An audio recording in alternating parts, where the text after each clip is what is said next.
You're listening to Karmic Mirror, a space for self-inquiry, honest conversation, and real reflections. Our guests and episodes are here to help you remember who you are. I'm Michelle. And I'm Allie. We're so glad you're here. Let's dive in. Hello, everyone, and welcome back to another new moon reading and astrology talk from Karmic Mirror. Hi, Michelle. How are you? Hello. We're on video now. Yeah, we are on video. I'm laughing a little bit because this is take 2 today. It's a theme. Yeah, it's a theme. It's a theme going on in this evolution of Karmic Mirror. So for those of you logging in today, we're continuing our series, our new moon series, which the new moon, for those of you who don't know, is all about planting seeds. And given that we're in Gemini season, that is specifically asking us, what seeds are you planting in your mind?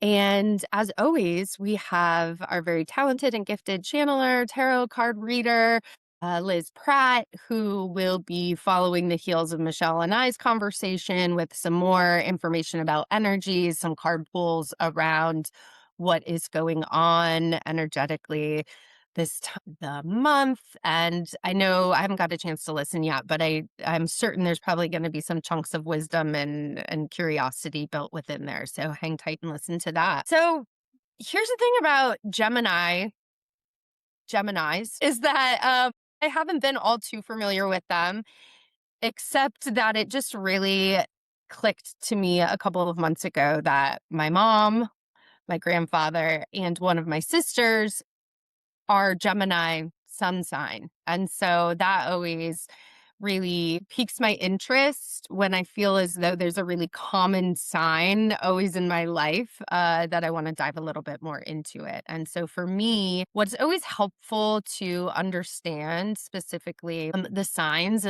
is through those archetype journeys.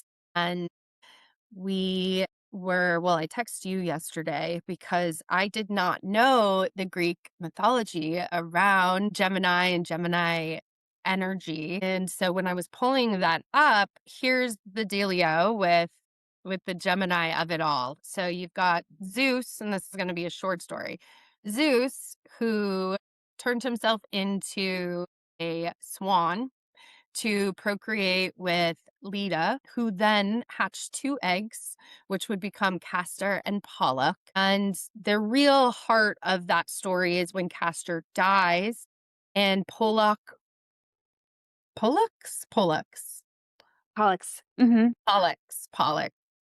So the real heart of it, of this story, is when Castor dies and Pollux refuses to go live on Olympus without him. And so he shares his immorality so that they can keep Immortality. It was just a good one. I'm going to jump in because I do on this one, but because you brought it to me. And yeah. So that they can keep switching between worlds together forever. And this is that real duality of the Gemini. So really pointing out that duality isn't a flaw. It's really the whole point. 2 truths can be true at the same time. You can live in 2 worlds. It's not being two-faced. It's just being adaptable. Right, add some, after you're giggling over my pronunciation. No, but immorality and immortality are such different meanings, so it made me laugh. Okay, so if I could just yes, that's exactly it, right? Okay, so before we hit record the first time, and then I had to run out to the store really quickly and pause our day today, but I was talking about how so much of Greek mythology, one is tragedy, and also a real fascinating depiction of what I think human nature can be it patriarchal represented by Zeus, but like really the worst underbelly of what human nature is possible, even though they are represented by gods. But that's the archetype, right? Like archetypal astrology, we make sense of things in that way because one, it's the way our brains work in stories, and so archetypal understanding astrology through the archetypes, I think, rather than just trying to learn the transits from a really scientific or astronomical place, that's one thing. But the archetypes give us the real living embodiment of what the energetics are, and it's the ways we relate to it as humans. And so this particular mythology is very fascinating. It was actually 4 eggs that she laid, and Leda was the queen of Sparta. And if you love mythology as I do, you can dig down. I've had incredible books on Clytemnestra, which is one of the eggs. So there were 4 eggs that she laid. It was Helen of Troy, which most people know the story of Troy, and they know Helena of Troy, the face that launched 1,000 ships. She had this otherworldly godly beauty. Clytemnestra, her half sister. Those were all born of Zeus assaulting Leda as a swan. Well, Zeus. that's and you Yes, that picture yesterday of the image. It's it's like really one pretty. thing to hear about the mythology. It's another thing that there was artwork and it's literally like Leda being intimate with Zeus as a swan. And I was like, oh Yeah. God. And wouldn't be the first time Zeus was running around as a different Getting animal a so that he could assault reality. a woman.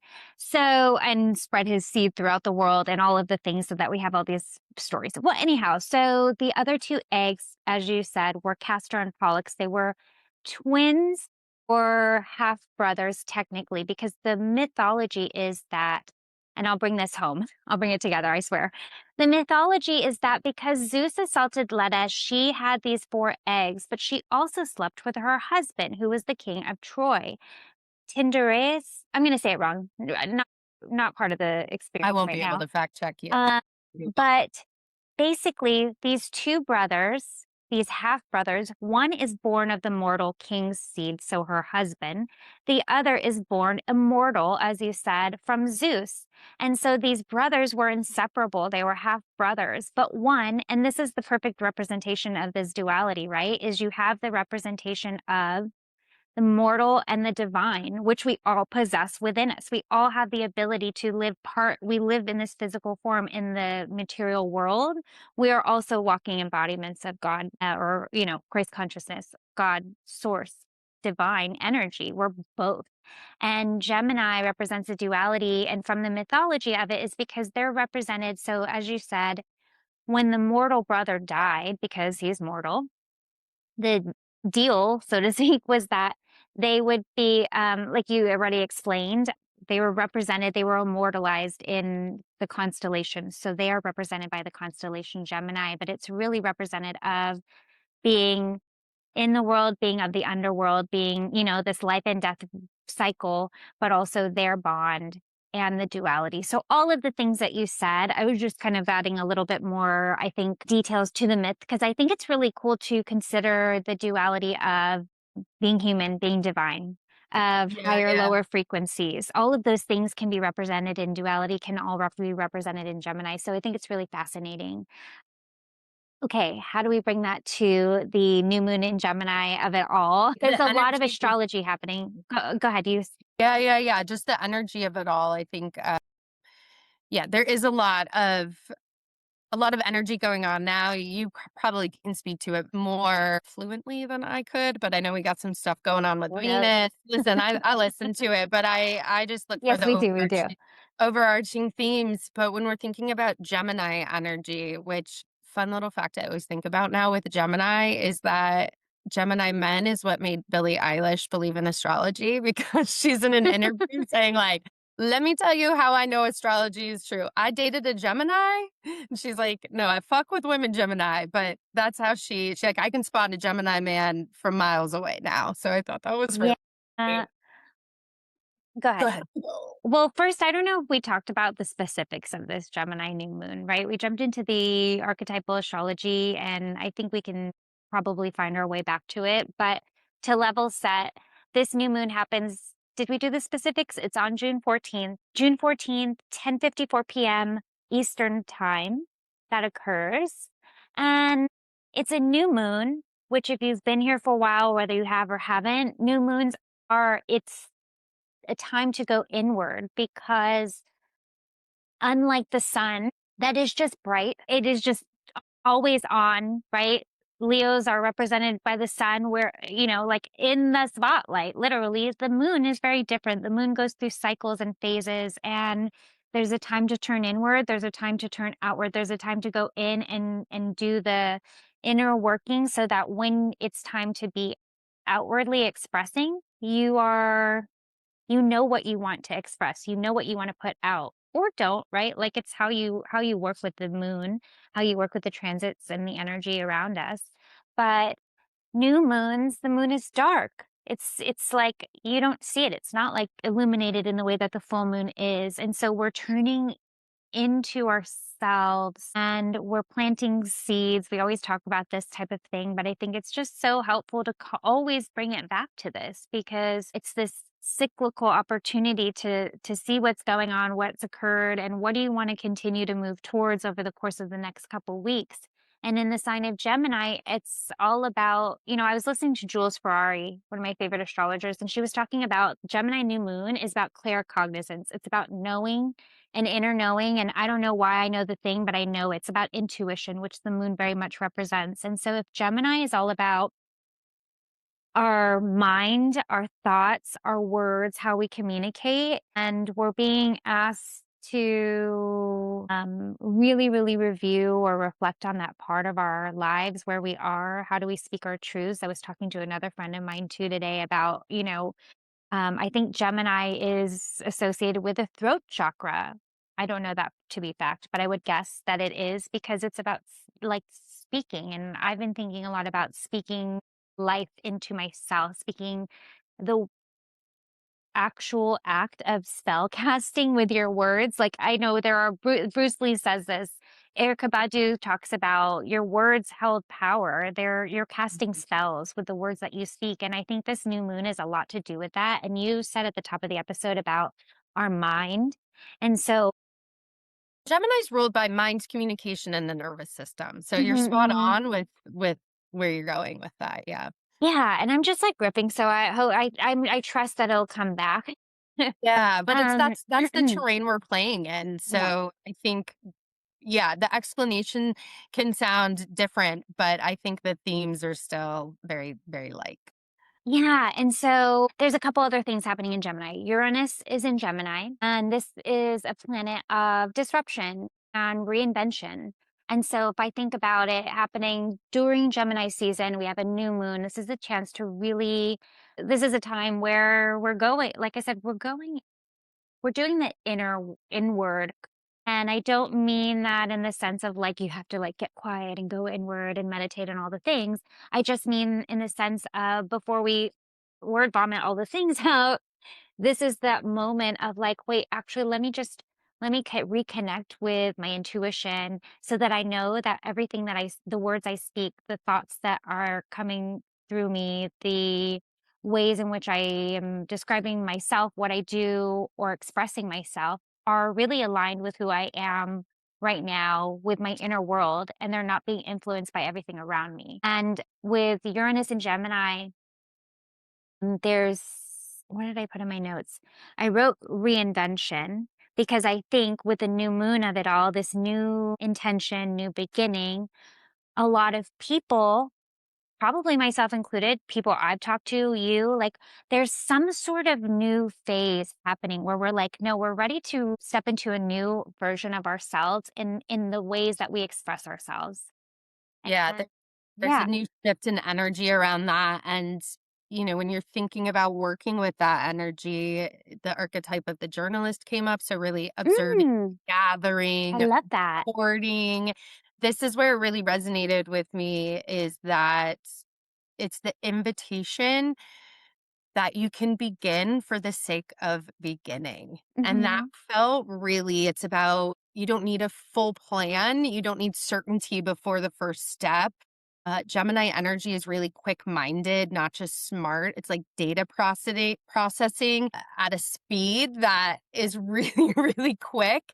Yeah. And so that is also a theme, not only for me, but for a lot of people I'm talking to. It really feels, and when you think of the duality of it all, it does feel like a moment to just, for me at least, maybe like get the end goal out of my mind and stay maybe more present on just the starting of it all. And then really observing and gathering along the time, because it's also about this mental landscape and the stories we tell ourselves and the stories that are on a loop. And so that could come up in a shadow sense. It could just come up in like a curiosity sense. I think that really depends on what's coming up for people. And as always, this is very high level overview, but if you dive deeper into where Gemini sits in your chart and specifically what house, there might be a moment of what's going on in my brain now makes a lot of sense. Yeah, yeah. So I remembered that when I listened to Liz's reading this morning a little bit before all the commotion of my afternoon, which I won't get too into, but she talked about a collective consciousness, a shift in collective consciousness, which is what we were just alluding to, is that a lot of Mhm. people will, in some way, shape, or form, into what you just said, depending on where Gemini is in your chart, right? Depending on what house it lands in, what what it represents for you in your natal chart. We all have Gemini in our chart somewhere. What planets are around it? What are those key players doing that influence Gemini? For me, for example, Gemini is in my fifth house of creative expression and Mhm. pleasure. And I also have Chiron here, which is the wounded healer, which speaks a lot to having maybe blocks and wounding or core stories that have limited the ways in which I express myself. And you and I just had a whole conversation about this recently, Yeah. about ways in which I dim down or play down the things in my life because I don't want it to come off a certain way. Rubbing it in your face. I'm like, oh, life is so Yeah. good. And so I I mean, use that I'll share. example. Yeah, with you that just for more specifics for people who like the examples of it all is that in human design, Michelle has this two line, which is the Mm-hmm. natural, and so things do come really easy to her. And in our 2 year recap of Karmic Mirror, we talk a little bit about that. But I was scrolling the other day, and there was a human design, a social media influencer, reader, coach, and she had said, okay, when I look at a chart instantly, I know if somebody's going to be that girl, right? Mm-hmm. Like that bitch, right? Yeah, yeah, So, yeah. of course, I was like, oh, who is it? And like, she's like, let's just start. There were three different, and she just started with, she like, two lines. And it brought me back to the conversation that we were having, that I was like, yeah, I can understand from your viewpoint of, yeah, like not wanting to throw it in people's face that it does come so easily, but it Mhm. also is like it's supposed to, because you're a two Yeah. line. And yeah, I was just bringing that up because as someone from the outside looking in, it's like, yeah, girl, like I'm your biggest hype woman. Like, be you, Mm, show people it's easy. Like, I'm going to love you yeah. regardless. And I know your soul. And also, that's your journey. And I think that is this Gemini energy a little bit for you as well. Totally, because I have that Chiron there. I have been doing work over the years to move through all of those blocks and to start to disentangle from the voices that I have, the stories that I have told myself that Mhm. actually belonged or were spoken in someone else's voice, not my own. But I Yeah. was, but we do this, right? We get entangled with it and we take it on as ourselves and our own identity when the truth is it was given to us by someone else's own identity and projections. And that's okay. That's part of living life. But that's also, to bring it back, the experience of being a divine being in a human experience is that all of the it's funny, right? You're born and you are born pure and true and authentic to who you are. You go through life and you get the beliefs and the stories and the you know, the ups and downs, the traumas, all of it that shape your identity as a human. And if you're so fortunate to go into any type of path of self actualization, of healing, of growth, you start to unlearn all those things and you excavate down to the divine in you that is so true core essence. And that's the duality of being a human and being divine. And we get to do that on a grand scale. We get to do that in everyday moments, in those subtle moments. And I think that's what's so lovely about astrology and about the moon cycles is because it just continues to remind us that we don't have to do it all in one sitting. We don't have to say, oh, this is a powerful new moon, right? Every new moon has something, every full moon, and they're all special and unique in their own ways and they do something different. But we don't have to do all the heavy lifting in one sitting, right? Like we've talked about this before, you're not gonna miss out on anything. Oh no, don't fearmonger the moons and the astrology that if you don't do it now, this is entirely unique and an individual path. It's just to show us how we can use the energies, you know, and we to conduct our own free will, to make the decisions in every single moment, whether we want to refine how we show up, or we want to live in the habit or the pattern or the beliefs for a little while longer. It's just that's it. But I think to touch on the other astrology that's really cool happening in the moment, I that that almost lends itself to this ability to turn the page when it comes to how you express yourself, how you speak, what the your mindset, the Hmm. beliefs that shape your reality. And, you know, I mentioned Uranus and Gemini, which speaks to an innovative shakeup. So it's going to happen on an individual, it's going to happen on a collective level. You just get to be aware of what that looks like for you. Venus is moving. So Venus moves every 4 to 5 weeks, the planet Venus. So it changes signs every 4 to 5 weeks, I should say. It's always moving, unless it's in retrograde, which happens every 18 months. But Venus around the time of this new moon is moving into Leo. So Venus has been in Cancer and so it's in Cancer.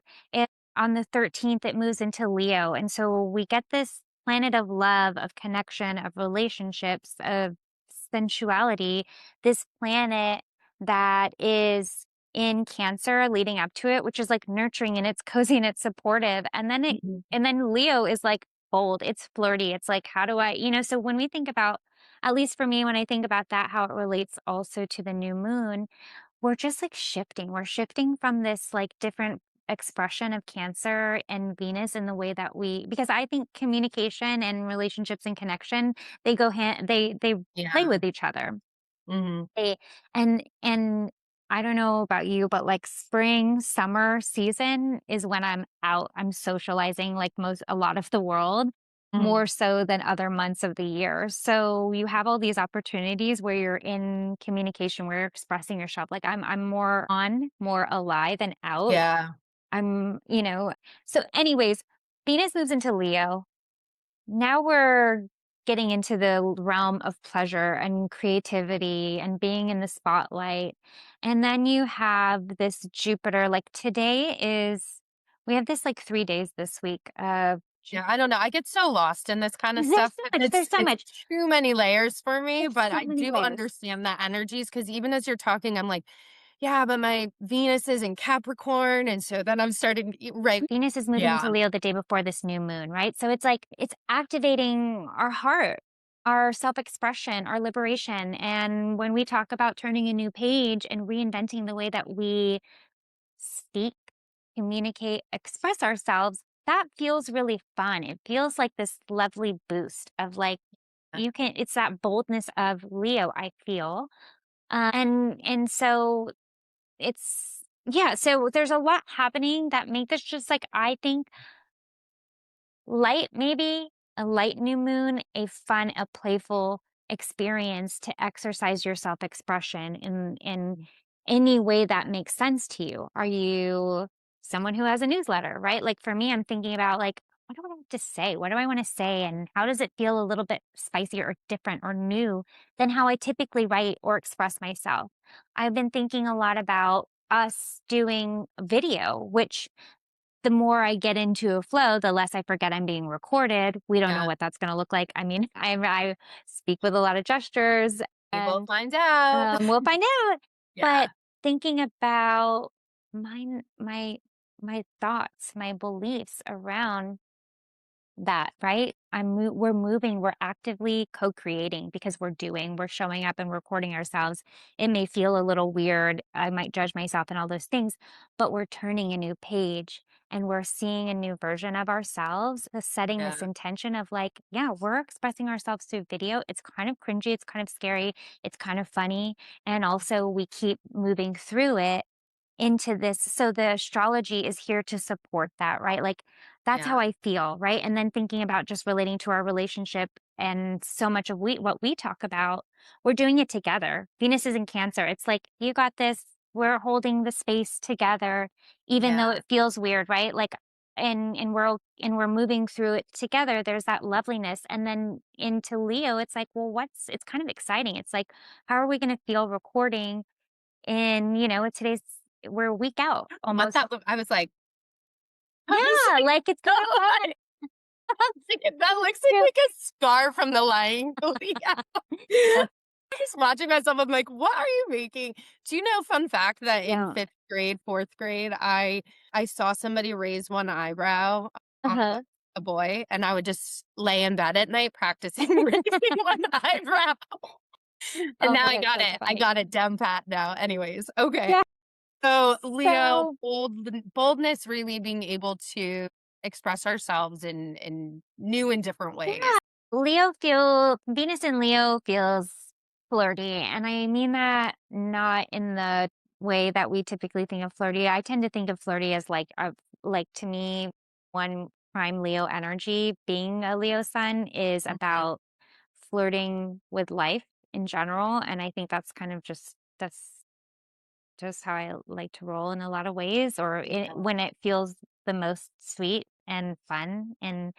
Um, and so I don't know if any of that helps kind of share a little bit of how I feel this particular transit Yeah. impacting you and I, and how we're showing up in expression in the Gemini of it all. At least for me, it's a lot of loosening up the judgments. And the way that astrology is like really helps me narrow that down is truly being like, "Oh, okay, new moon in Gemini. I am planting seeds. I want something in my life. I want to co-create something to come to life or fruition over the coming weeks. And it's Mhm. influenced by Gemini. Gemini is where I have Chiron. I know I have blocks around self-expression and Yeah. creativity. And now I get to let the astrology help me reach my goals, my personal goals of like, I just want to express myself with abandon and unapologetically. And so now that that's on my radar, every little moment that I do that, I get to like make a note of it mentally or whatever, just notice it of like, oh, that felt good. That felt really, really good. I want to do more of that. That's how I plant seeds. And so that's how I think how I tend to relate the astrology. Let it help me help myself. Yeah, yeah, yeah. Truly, and that's astrology in general. I did listen to Liz's reading once through, like I said, and I actually really, really loved this reading. Not that I haven't loved past readings, but I just thought it felt so timely. And I can sense Liz really infusing a lot of her astrology expertise into this one personally. And I know she always does. She's channeling, but I don't know. Personally, I felt a little bit of a shift even just listening to her. It felt really grounded in astrology. It felt really grounded in Well, her in the Liz has channeling really that she been dive does. yeah, she's really been, Yes. geek geeking out is the word I like to use, Yeah, yeah, lit up generatorness into the astrology realm. And so for our listeners too, I do know she's opened up her books for readings. I've yeah. had a personal reading with her. And so I can't, that's also been a really fun thing. And I think maybe worth bringing up with this theme of sharing Mhm. yourself is partnering with Liz. And Yeah. I can hear her evolution and her don't let me say evolution, her adjustments to how she's Sure. wanting to be seen and heard, and even through content that she focuses on. So yeah, I think it's been really fun because as her juicy generator energy lights up about the astrology of it all, I'm sure our listeners like you are probably picking up on that juicy Yeah. generator energy and getting like sucked into it. So that's very cool that you Yeah. picked up on that. Well, and here's the other thing. Last night I was writing my Substack for the month, and I have been really on a personal journey of refining the energetics of paying attention and being more aware of my own subtle energetics at play. And I think when I listen to Liz, it's like we talk about she says a major collective consciousness shift. Those things don't just happen, right? Like, we're not like the astrology happens and we're having a consciousness shift Yeah. overnight. Everyone is going to wake up. No, that's not how it works. You're on your own individual evolution of your refining journey of how you want to be seen or whatever that looks like, right? We're using the example with Liz and myself and our own experiences, but it's doing the subtleties. It's like the work that goes into it. It's the co creating of showing up and doing of lining yourself up with your intentions. And so I think that's like the biggest. So when the astrology happens like this, we have Uranus and Gemini, Neptune and Aries, Pluto and Aquarius, all of these things that really point to collective consciousness. We're experiencing it in different ways, but you do your part to meet the moment in the way that you're meant to in that time. And so I think that's one of my biggest learnings of working with the moon, understanding astrology is that it's always a co-creation. I Mhm. set the intention on the new moon in Gemini for what, I'll use my example. If I'm setting an intention in the new moon in Gemini, it's about how I express myself. I want to come through, I want to I don't really care so much about how I'm perceived. I want to feel fully expressed when I write, when I Yeah. speak. That might feel a little different, maybe depending. Like last week, I was on my period and I don't know what I was talking about, like it just happens that way. But if I feel fully expressed, that's where I want to be. And so then if that's my intention, then I'm going to show up and I'm going to do the work to meet the intention so the astrology can meet me, the universe can meet me, and I can get that extra boost of Yeah. everything that's super supportive with the stars and in the planets. And And like so yet again, that's my learning. every time, not every time, but what's coming up for me now is like I'm feeling like my body, I'm like, oh, like more things I have to do to work with this energy. I'm always like, I can just always get frustrated because I started this conversation like almost with this, like, look how energy is working with you already and supporting. So I think let me give you an example to that. My Gemini is in my midheaven in my 10th house, which is career, legacy, public reputation. And even just the little thing when I was like, oh, what is 10th house again? Last Public Friday. face. Mhm. Yeah, I went to Diane Keaton's exhibition for her estate sale.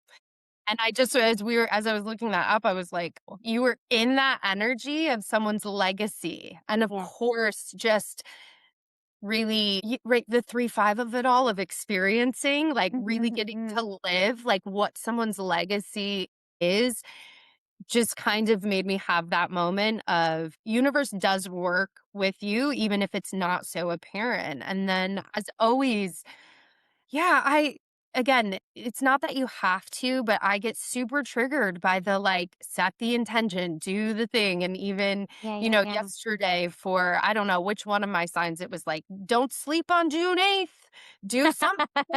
That's what I'm And saying. Don't fear I the know. astrology.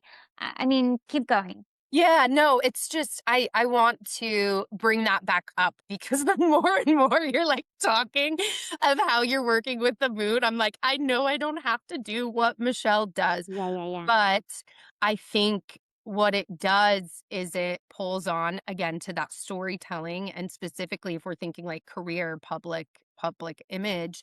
In my career, I've been really rewarded and as a generator for doing the things. And Mhm. so that's more about or that's more what it's about, is that it's really easy for me to go to the execution of it all, Yeah. and we don't have to to No, work you with don't have to. everything. Yeah, Yeah, so just and reiterating that for people who are feeling maybe what I'm feeling, I just wanted to get that out.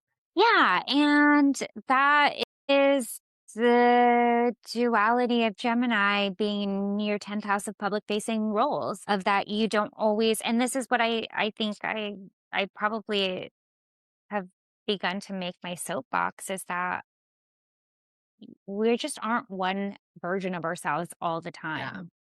And we can get really, really comfortable and safe in being this type of person. I do things this way. That feels like there's sort of a faux sense of safety in that because we can identify with something. And the truth is, like, we're always changing. We're always different versions of ourselves and we can flex into different things, right? It's like just in the same way that there's every sign in every person's chart somewhere. We all Yeah. have the capacity for that energy and that expression in a different way. And the other part of it is that even when I talk about how I do or don't work with the moon,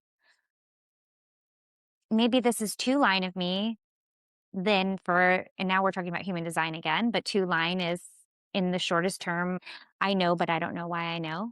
Yeah. That's two line personality for you. And I don't, my working in parentheses, in quotes, is not sitting down. Sometimes I'm journaling. Sometimes Yeah. most of the time it's just happening here. Like in the moment, I'm thinking, I'm talking out loud with you. Like to me, that's what I mean about this Gemini energy and about when I bring up Bruce Lee and Erykah Badu and the words that we speak have power. I don't mean it in a way of, oh, if I say the thing, I'm so scared it's going to happen. No, I mean that I held the power within me to, Yeah. in conversation with you, set intentions by saying out loud, by processing what are the things. That's it. I'm setting an intention. I don't need to light a candle and I don't need to sage the room to know that my intentions hold power and that the most potent of my intentions happen when I actually do the daily work of showing up for them. And so if am like, you know, I'm like, I know this, like, I'm not even doing a ritual. I love when we get the opportunity to do a ritual. I love them. I think they're so lovely and they're so potent and powerful. And yet I couldn't tell you the last time I really, like it's not happening every month. It's not happening all the time and it's not rigid because I don't know how to be super rigid about this part of my life. And Yeah. so it is so much about, I think, and maybe it's the Venus of it all happening at the same time, right? That for me, I genuinely do feel that so much of our conversations is a part of the ritual experience. I get to say my intentions out loud just in recording with you. And now it's that seed has already been planted because I've Yeah. just talked about it. That's all I do. And I trust that it's enough. Some people are really good at doing the thing and doing the ritual and taking the steps. And some people are just really good at letting it be and flow in the moment and. Yeah. I think some of the shadow elements of Gemini, with what you said, like nail on the head, is the medicine is the expression, writing it, saying it, talking it out, getting it out of your body. I Mhm. have felt, especially this week, well, we all know how I feel about new moons come close to my cycle. But I Oh, will yeah, yeah, say, yeah. Wait, I the will, funniest part is you bleed on the new moon and I bleed on a full moon. Of course yeah. it happens that way. I know, is really some scatteredness, some added anxiety, and a little bit more of a racing nervous system. I've kind of felt that. And, Gemini's shadow is really that storytelling loop. I've really been clinging to, you can begin for the sake of beginning, because a lot of my storytelling loops, I literally am on the precipice of beginning again with where I'm living. This is also a big theme of curiosity, just really getting, you don't have to be certain. Curiosity is enough. And so I felt a lot of peace with that, is that you don't have to have a why. And I could look at everything, right? That I'm starting to even think about creating. And it's like, you can begin just for the sake of beginning. Like part of me, I love free library books. I just like love the library, but I've been, as you know, picking up some of the free books. And one is like these old movie star icons women. And in my head, I just was like, wouldn't it be cool to get a glitter pen on some of those? And so I'm like, I'm going to get a glitter pen and just, I mean, I don't know why, but Yeah, there's yeah. obviously some sort of creativity element to it. So I Yeah, think it's yeah, also really cool. I also think if that 10th house, that legacy, it's interesting that I'm being drawn to all of these actresses and their yeah. legacy, right? And calling those out. So even just being in that energy doesn't mean it has to like, doesn't mean I'm not looking to become an actress. Come It's on. Okay, but let me just jump in. Sorry. I wrote down curiosity before you had said it because it was obviously Gemini curiosity. And yeah. I think curiosity leads to openness, and that in itself is an antidote to self-judgment, which is like limiting how we limit ourselves, the stories we tell, the programming, what we've made our identity when really we're so much more than that. Mhm. And so I always think of Gemini as like, yeah, it's this yes and yes, I am this way and I am also other ways of being. I am more than just this. And so let me be curious about what else is there. And the Gemini of it all is that is so human divine duality. My human experience tells me that everything I go through and experience has to shape exactly who I am, and this is who I show up as. And the divine asks me to be open to all of what I can't see as in my human experience because the divine is channeling through me. It's coming from more than and outside of just me in this physical form. So the possibilities that I can be curious about are endless because it's Yeah. infinite. And so this is that beautiful dance between the two. And I Watch think out, world. Glitter pen artists. glitter pen. Do other things, when you say I don't have to have a why, well, you do have a why. It's just that you can't logic out your why because you're a generator. Your why is because I freaking felt like it. I was lit up by it. That's my why. And that's a driving factor for you because that transcends logic. And and the other part of you've lived enough in that duality of logic and intellect and strategy. You've lived in that for a long time. You get to now experience the other aspects that are intuitive and abstract and just for the sake of doing the thing that lights you up. It has nothing to do with there's no explanation for why. I just do it. And when we talk about the doing work around these new moons feeling maybe daunting or overwhelming, like I have to do the steps. I genuinely believe and trust that your version of doing the work of the in this new moon right now is every single moment where you're confronted with this idea or belief and you're like, no, that's not the only like that's Yeah. doing the work in the everyday is confronting your thoughts, is just choosing to like see yourself differently than how you might have. Like that's working with it. And that's I guess how I've been feeling a lot about how my own personal evolution of growth, healing, inner work, all of the things that we under that umbrella becomes more and more just an extension of who you are and how you live your life, not a thing you check off or have to do because the more you get really rooted in that sense of like this is just how I live my life is a living expression of I'm changing all the time. I'm constantly, I'm not stagnant. I'm not the same person in every second to every day, but I have this like core part essence of myself that I can always come back to. I don't know. I think that feeling has been with me in the last several months of as my outer world shakes up is like I'm just coming to terms with that like just as the archetypal energy is an embodiment of human experiences or extremes of them anyways, or possibilities Mhm. of the energy, like we are just living out this expression in our daily lives. But like I said, it doesn't always have to be this specific type of ritual Yeah. or Sit one down, thing. candle, writing it down. I Yeah, think like, it's you're doing it in beautiful. your Yeah. everyday, just Yeah. like every time it's like it's like coaching, right? It's like when you change a habit and you work on it, and then maybe it's 90 days or whatever, scientifically we say you wanna change a habit and start a new one or build new neural pathways. Eventually, you do it enough, you're not even thinking about doing it because it's just who you are. And that's Yeah. what I think about, like, the practicing or doing the work or working with the new moon and the duality. It's like every time you experience a limiting belief or it pops up in your mind and you confront it with curiosity about what else could exist outside of just that one belief, we're doing the work and we're working with the energetics. Like, Yeah. right? Because the thoughts come up because the energetics are happening because the planets are moving and these themes are being shown to us to choose to work with or not.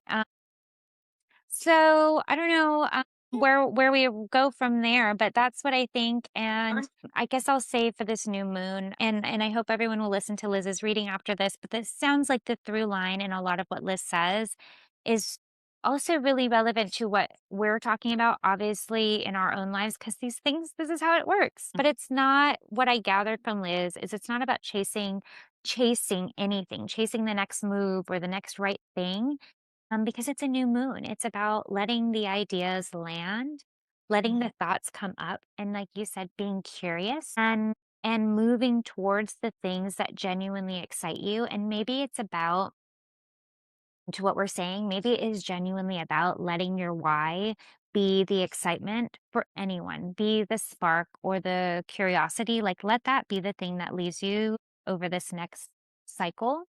Yeah. And because I also think that in doing that, we also don't leave a lot of space to overthink or judge ourselves, right? Like it's the saying that I've said a trillion times that we learned in coaching school is that curiosity and judgment can't live in the same space. I And love that you just called it coaching school. I don't know. I love it. Sorry, you were about to say something No, pretty. no, no. That's what I was saying. Is just is that like yes, Gemini is curiosity. Mhm. And Gemini doesn't have room to judge itself for being in its different phases. Like so let that infuse into how you approach this new moon, the intentions that you set wherever Gemini lands in your chart.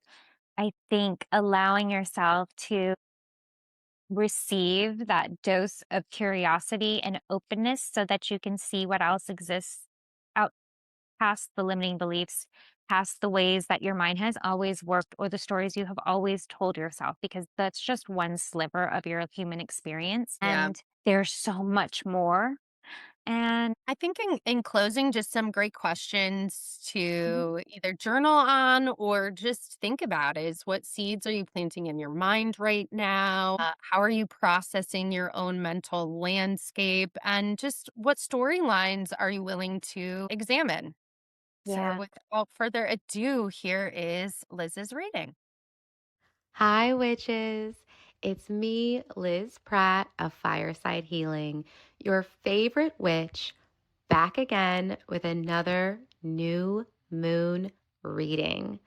This new moon is happening in the sign of Gemini. So sit back, relax, set up your sacred space, take a few deep breaths, drop in, and get ready for some divine guidance. Hey, witches. Okay, so let's get right into this new moon reading. I pulled a couple of cards, of course. I'm channeling this reading from my higher soul. But I first want to talk a little bit about the astrology that's happening right now. So, this new moon is happening in the sign of Gemini. New moons, as I've stated before, are typically a time when we want to go inward, we want to do some reflection, some shadow work. It's the dark moon, so it's a good time for a nice pause and a nice time to, plant seeds, so on and so forth. It's happening in Gemini, which is ruled by Mercury. So it's all about communication, the way we think, the way we speak, who we're communicating with, and also the messages that we're receiving from others, from the collective, from source. So it's all of that. It's really very much ruling the mind. And then something else that's happening in the sky right now that is going to make a powerful impact on the energy we're feeling in this lunation is something that's called an outer planet trine. Now, the outer planets are Uranus, Pluto, and Neptune. And these planets move really slowly. So, this is considered a once in a generation transit.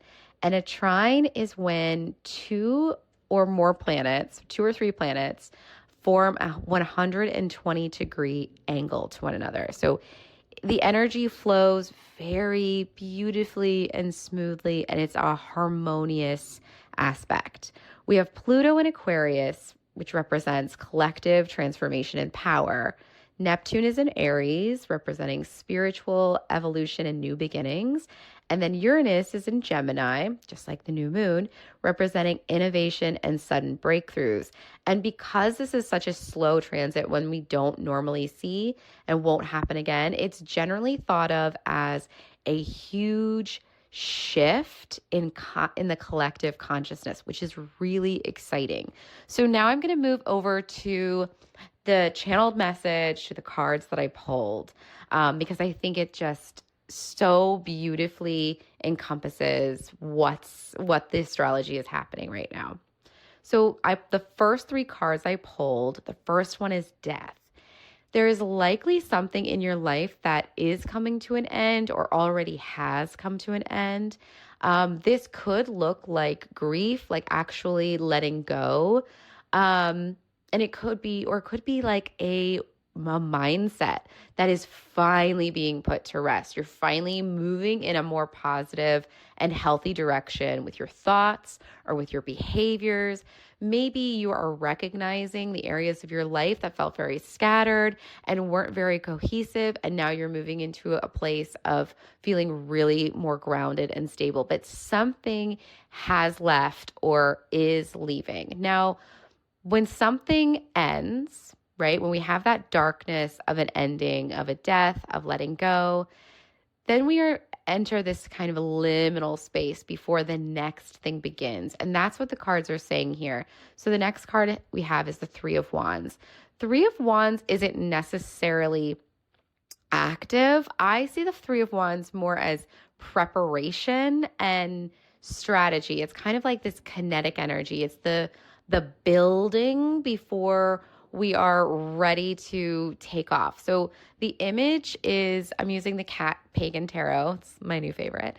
But the image is a cat like looking forward at what could be warships in the distance.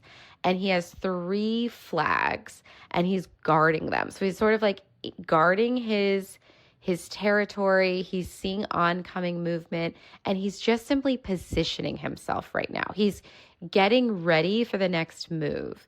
And then we have the last of this set is the Four of Swords, which typically means a time to rest and really rest the mind, because we can tend to get very, like when we're getting really overthinking, overanalyzing, worrying about what to do next.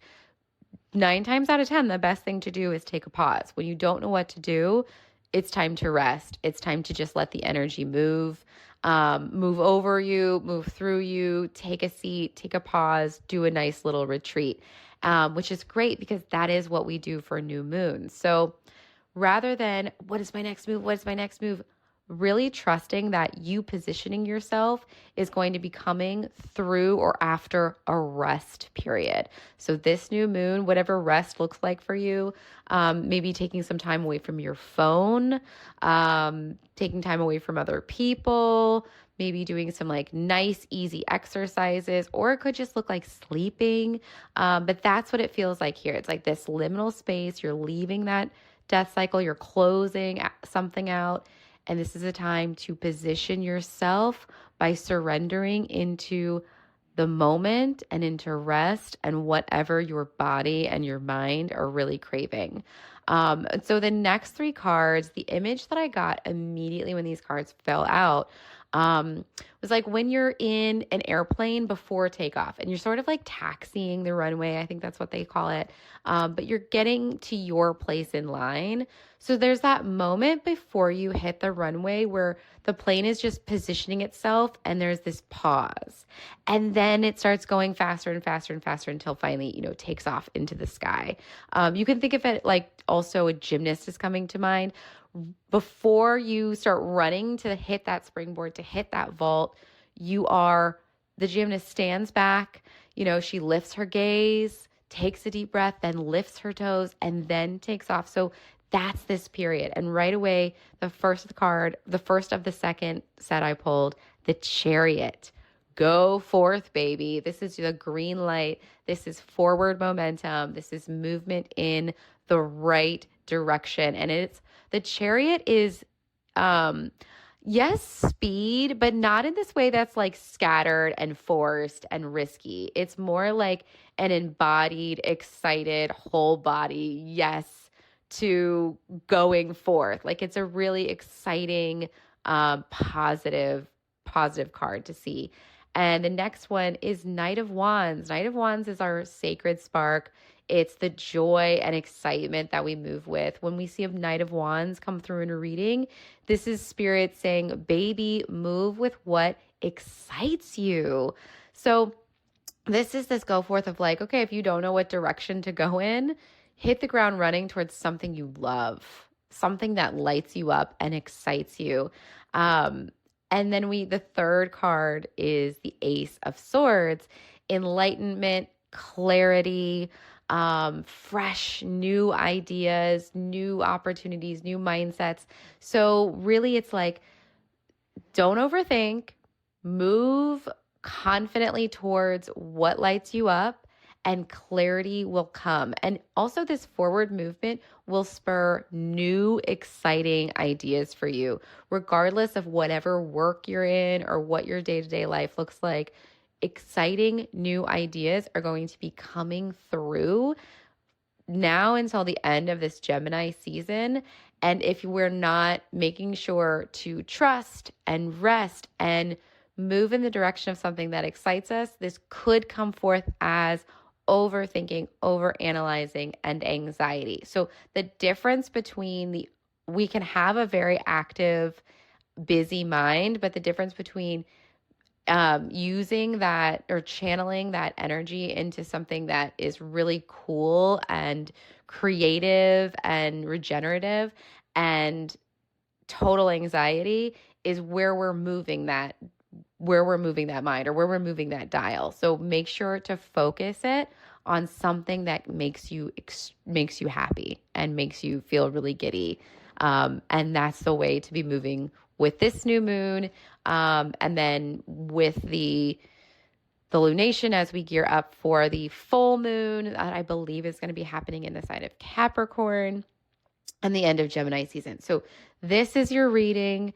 Take the time, take the actual lunation. So today, tomorrow, and maybe the next day to rest, move slow, and allow any ideas, downloads, shifts, allow them to come in, allow them to, anchor them in. And then after we're out of this shadow, it's time to start moving forward, baby. This is a good one. So take care, rest, get creative, take some time for yourself, whatever you need. And I will be back with you for the next new moon, our new moon in Cancer. And I want to invite you, if you are local to New Jersey, I will be a vendor at the Women's Wellness Market in Jersey City on Sunday, June 28th from 12 to 5 p.m. More info, more details if you follow me on Instagram at Fireside Healing. And I'll be there doing some intuitive tea blends and teaching people how to connect with plant consciousness. So it's going to be really fun, really exciting.